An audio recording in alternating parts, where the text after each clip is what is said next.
إن الحمد لله نحمده ونستعينه ونستهديه ونستغفره ونعوذ بالله من شرور أنفسنا ومن سيئات أعمالنا، وأشهد أن لا إله إلا الله وحده لا شريك له، وأشهد أن محمدا عبده ورسوله صلى الله عليه وعلى آله وصحبه وسلم تسليما كثيرا. أما بعد، فإن الاستعداد لشهر رمضان والتأهب لقدومه من تعظيم شعائر الله، والله سبحانه وتعالى يقول: ومن يعظم شعائر الله فإنها من تقوى القلوب. ولا شك أن من الخطوات العملية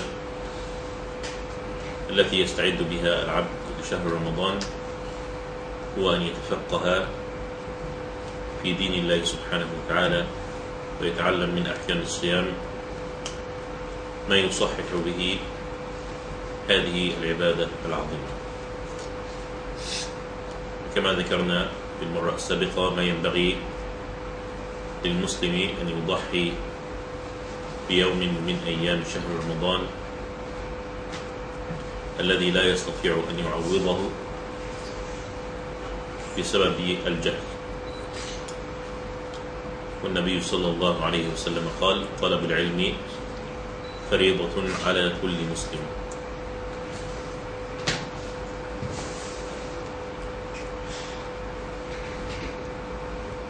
بدأنا بحمد الله سبحانه وتعالى في أقسام الناس في الصيام، وذكرنا القسم الأول وهو المسلم البالغ العاقل الصحيح المقيم الخالي من الموانع،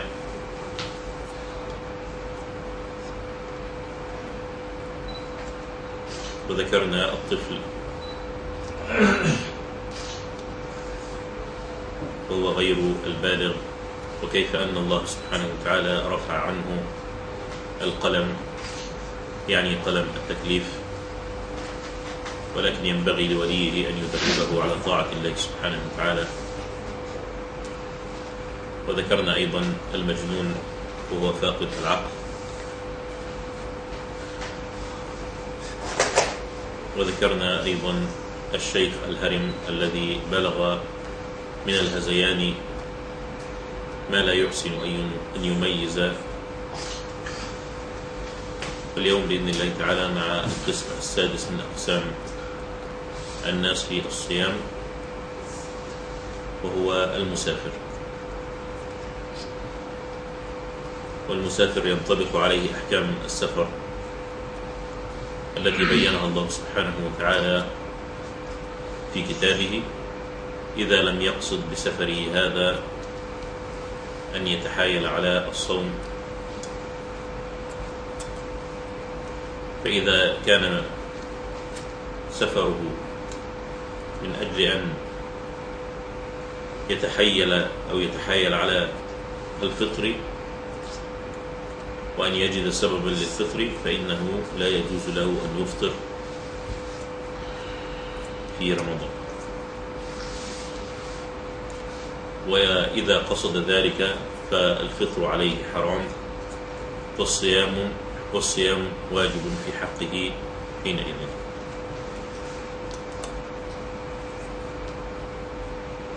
أما الذي يسافر وليس في قصده ذلك فهو مخير بين أمرين: إما أن يصوم وإما أن يفطر، وأيسرهما بالنسبة له هو الأفضل. فإن كان لا يجد مشقة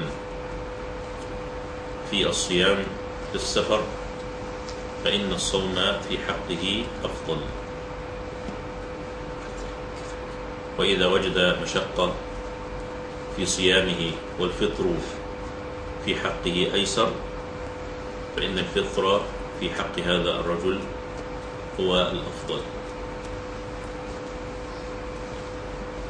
يقول الله سبحانه وتعالى: ومن كان مريضا أو على سفر فعدة من أيام أخر يريد الله بكم اليسر ولا يريد بكم العسر.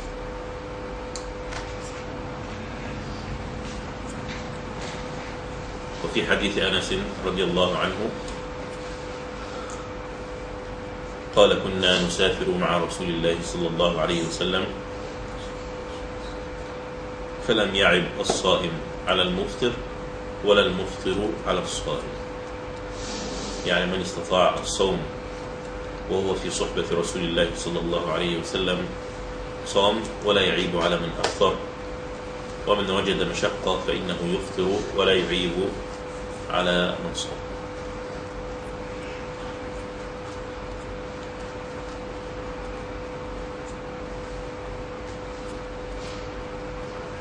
وعن أبي سعيد الخدري رضي الله عنه قال يرون يعني أصحاب رسول الله صلى الله عليه وسلم أن من وجد قوة فصام فإن ذلك حسن، ويرون أن من وجد ضعفا فأفطر فإن ذلك حسن.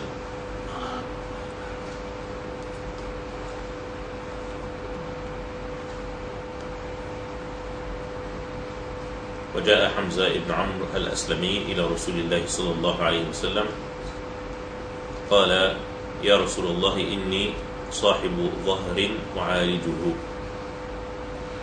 أسافر عليه وأكريه.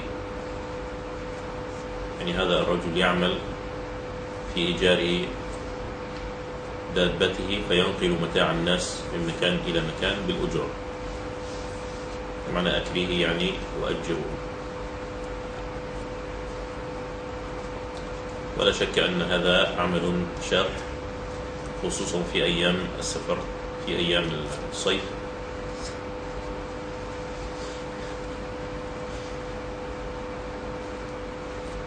فقال للنبي صلى الله عليه وسلم وإنه ربما صادفني هذا الشهر، يقصد بذلك شهر رمضان، وأنا أجد القوة وأنا شاب، فأحب أن أصوم يا رسول الله، أهون علي من أن أؤخره فيكون دينا علي، أفأصوم يا رسول الله أم أفطر؟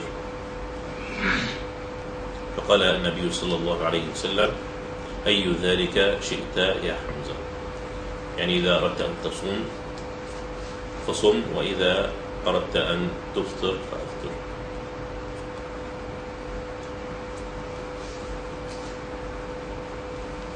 وهذا الحكم يسير أيضا على أصحاب سيارات الأجرة الذين يعملون في الحرب ويشق عليهم الصوم في رمضان في السفر،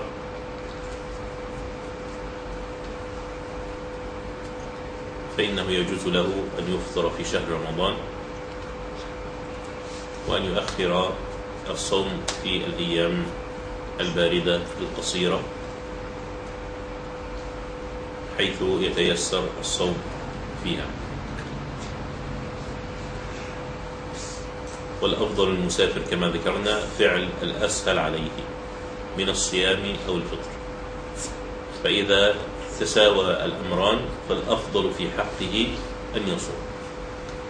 إذا تساوى الأمران فالأفضل في حقه أن يصوم. يعني إذا سافر الإنسان فصام أو سافر فأفطر الأمر سيان عنده. إذا تساوى هذان الأمران فإن الأفضل في حقه الصوم، لأن هذا هو فعل رسول الله صلى الله عليه وسلم، وهذا أسرع في إبراء ذمته، يعني لا يكون عليه صيام أيام في ذمته. وهذا أنشط كذلك بالنسبة له إذا صام مع الناس.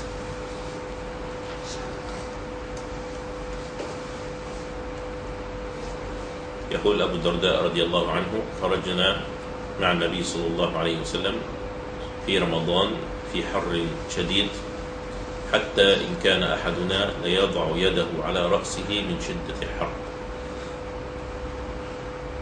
وما فينا صائم إلا رسول الله صلى الله عليه وسلم وعبد الله بن رواحة.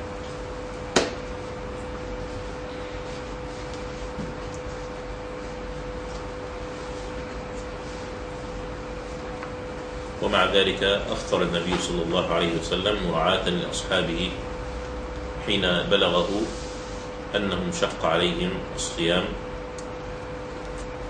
في إحدى أسفاره صلى الله عليه وسلم. فعن جابر رضي الله عنه أن النبي صلى الله عليه وسلم خرج إلى مكة عام الفتح فصام حتى بلغ مكان اسمه قراع الغميم،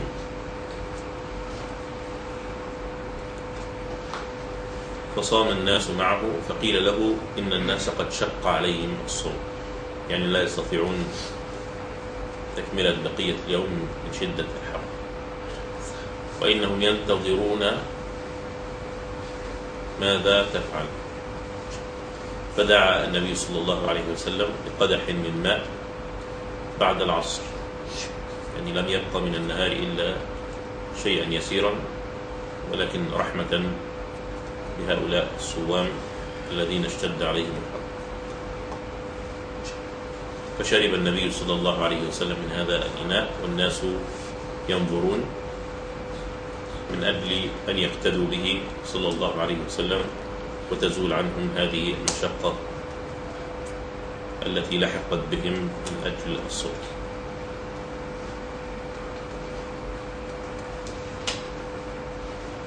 كذلك في حديث أبي سعيد الخدري رضي الله عنه أن النبي صلى الله عليه وسلم أتى على نهر من السماء، يعني عندما تمطر السماء في أماكن الجبال فإن هذه الجداول التي تنزل من الجبال إلى مكان السؤول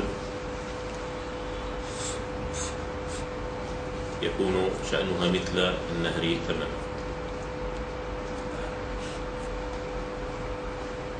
فلما أتى النبي صلى الله عليه وسلم على هذا النهر والناس صيام في يوم صائف يعني شديد الحر، وهم مشاة يعني لا يجدون ما يركبون، ورسول الله صلى الله عليه وسلم على بغلة له، فقال اشربوا أيها الناس،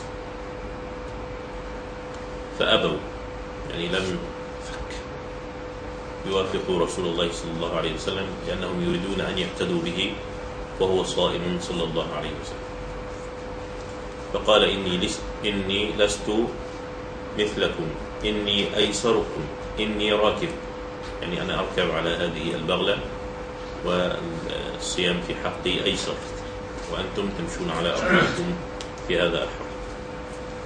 فثنى رسول الله صلى الله عليه وسلم فخذه فنزل فشرب وشرب الناس وما كان يريد أن يشرب صلى الله عليه وسلم.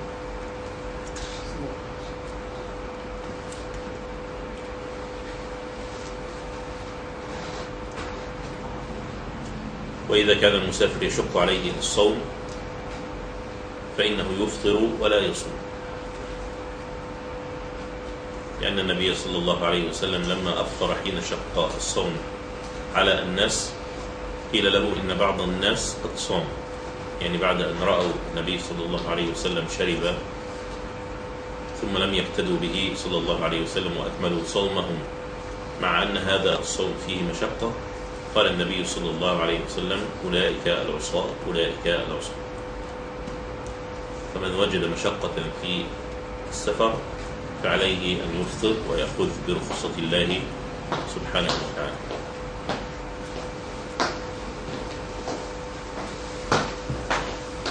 كذلك في الصحيحين لما رأى النبي صلى الله عليه وسلم في إحدى أسفاره زحاما ورجلا قد ظلل عليه، فقال النبي صلى الله عليه وسلم ما هذا؟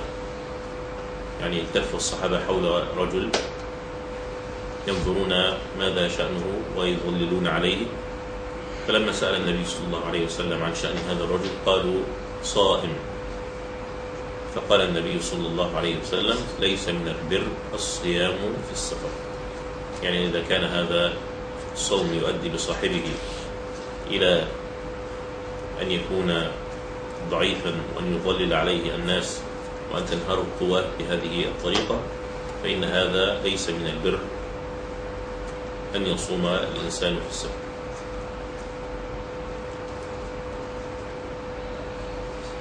وإذا سافر الإنسان وهو صائم ثم شق عليه إكمال هذا اليوم الذي سافر فيه، فإنه يجوز له أن يفطر إذا خرج من بلده.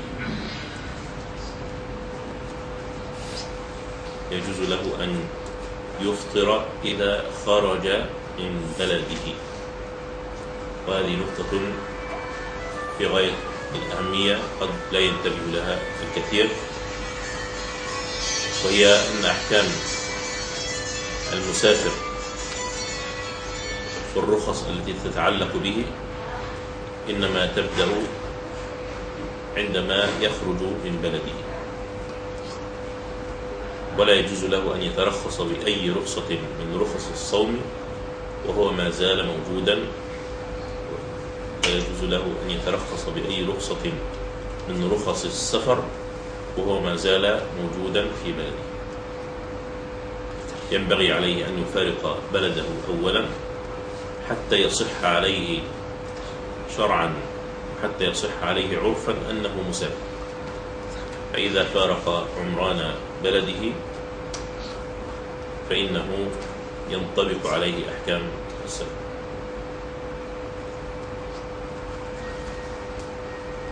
وأنا أجد كثيرا من المصلين قبل أن يركبوا الطائرة وقبل أن يفارقوا البلد الدوحة إذا بهم يصلون الظهر والعصر جمعا وقصرا ثم يركبون الطائرة. وهذه الصلاة غير صحيحة بهذه الطريقة، لأن الإنسان لا يأخذ أحكام السفر إلا إذا خرج من بيته، ولا يجوز له أن يأكل ويشرب وهو في بلده إلا أن يغادر هذه البلد.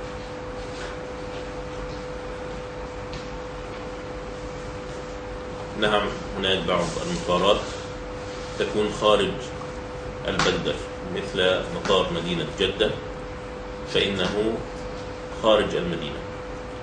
فإذا خرج الإنسان إلى مطار مدينة جدة فإنه يجوز له أن يقصر في الصلاة هناك، ويجوز له أن يأكل ويشرب إذا كان صائما في رمضان، لأنه قد خرج من عمران بلده. أما إذا كان المطار في داخل البلد فإنه لا يجوز له إذا وصل إلى هذا المطار أن يصلي صلاة جمع تقديم، ولا يجوز له أن يأكل ويشرب في رمضان حتى يغادر البلد وتقلع الطائرة. وكذلك إذا سافر بسيارته فإنه لا يجوز له أن يأكل ويشرب وهو في داخل مدينة الدوحة.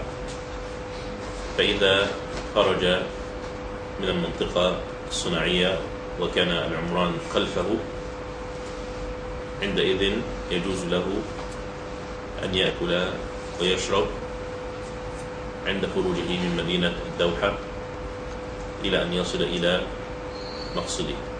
أما إذا كان في البنيان والعمران فإنه لا يجوز له أن يصلي قصرا ولا يجمع الصلوات ولا يأكل ويشرب وهو في داخل المدينة.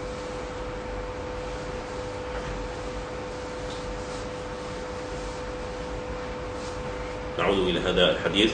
إذا سافر الصائم في أثناء اليوم وشق عليه أن يكمل صومه جاز له أن يفطر هذا اليوم وأن يترخص برخصة الله سبحانه وتعالى، ولكن قبل أن يترخص ينبغي أن يخرج من بلده، لأن النبي صلى الله عليه وسلم صام وصام الناس معه حتى بلغ قراع الغميم، فلما بلغه أن الناس قد شق عليهم الصيام أفطر صلى الله عليه وسلم وأفطر الناس معه.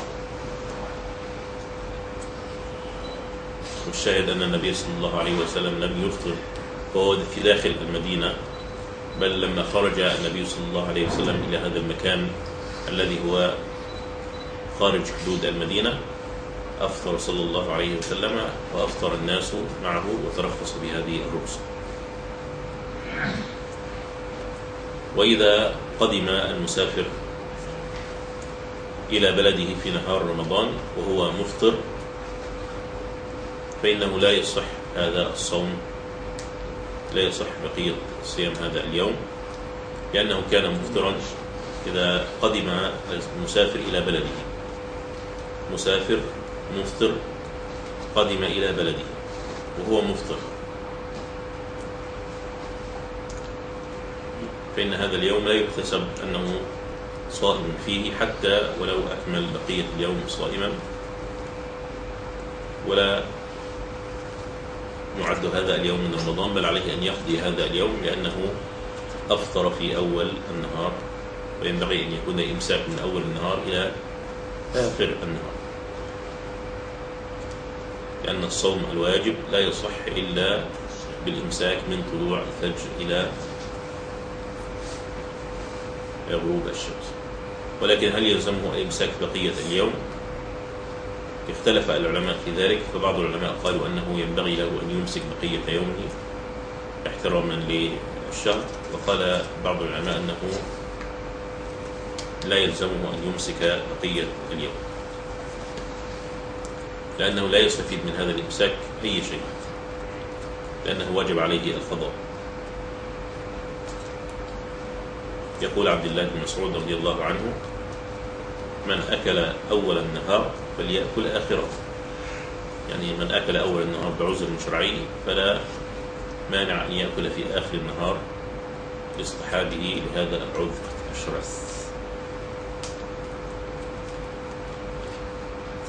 ولكن إذا أبحنا له الأكل في آخر النهار فإنه لا يأكل أمام الناس حتى لا يظن به ظن السوء، أو يقتدي به غيره يظنون أن الشمس قد غربت فيأكلون مثل ما يأكل.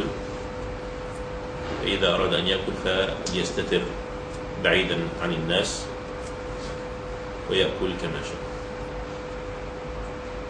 أما القسم السابع الذي نتحدث عنه اليوم فهو المريض الذي يرجى شفاؤه، يعني عنده مرض عارض يشفى منه بإذن الله تعالى.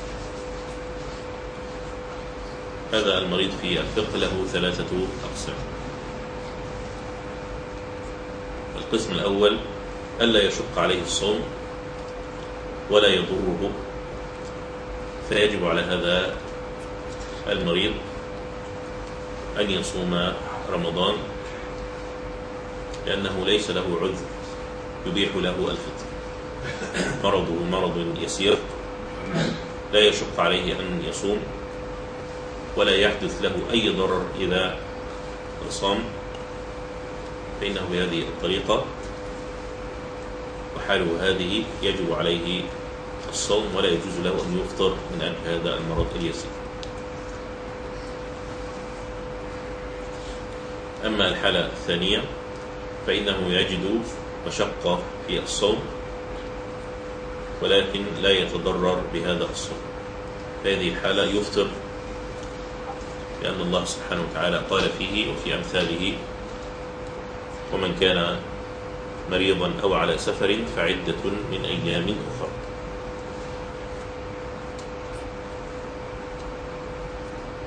ويكره له الصوم والحالة هذه لأن فيه مشقة وفيه خروج أيضا عن رخصة الله سبحانه وتعالى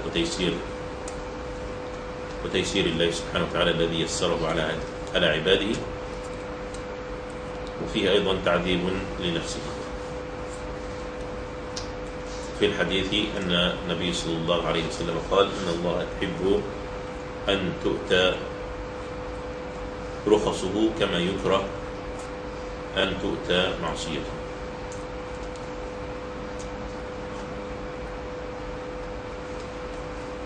هذه هي الحالة الثانية التي فيها مشقة وليس فيها ضرر على المريض، فإنه في هذه الحال يفطر، وإذا صام فإنه يكره الصيام في حقه.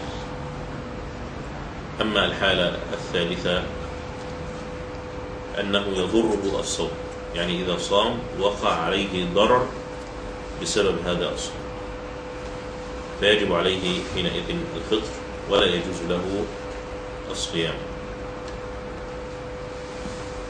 لأن الله سبحانه وتعالى قال: ولا تقتلوا أنفسكم إن الله كان بكم رحيما. وقال تبارك وتعالى: ولا تلقوا بأيديكم إلى التهلكة.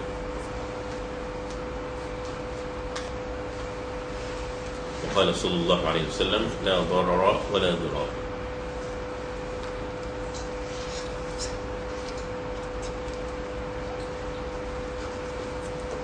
وإذا صام إنسان وحدث له مرض في أثناء صيامه وشق عليه أن يتم هذا اليوم، فإنه يجوز له أن يترخص برخصة الله سبحانه وتعالى ويفطر بسبب وجود هذه المشقة التي تبيح له أن يفطر. أما المريض الذي يبرأ في نهار رمضان فإن حاله تماما مثل المسافر الذي قدم إلى بلده في نهار رمضان أيضا، فإن عليه أن يقضي هذا اليوم ولا يمسك بقية يومه لأنه سيقضيه، ولكنه إذا أكل أو شرب فإنه كما ذكرنا في حال المسافر لا يجهر بهذا الأكل والشرب حتى لا يظن به السوء أو يقتدي به غيره فيأكل ويشرب يظن غروب الشمس.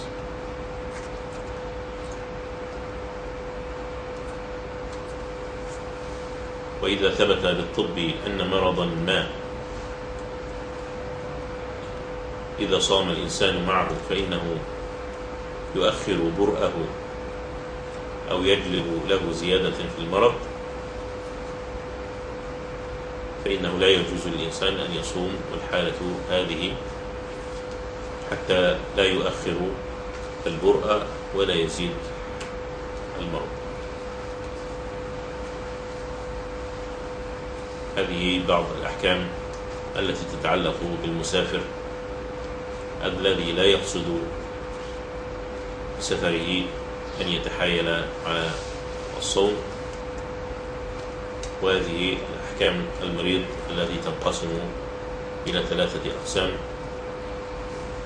القسم الأول ليس فيه مشقة وليس فيه ضرر فيجب عليه الصوم، والقسم الثاني فيه مشقة وليس فيه ضرر فعليه أن يفطر ويكره له أن يصوم. أما القسم الثالث ففيه ضرر واقع على المريض فإنه لا يجوز له أن يصوم والحالة هذه ويجب عليه الفطر. نسأل الله سبحانه وتعالى أن ينفعنا وإياكم ما قلنا وسمعنا، وأن يشفي مرضانا ومرضى المسلمين إنه جواد كريم. صلى الله على محمد وعلى آله وصحبه وسلم تسليما كثيرا.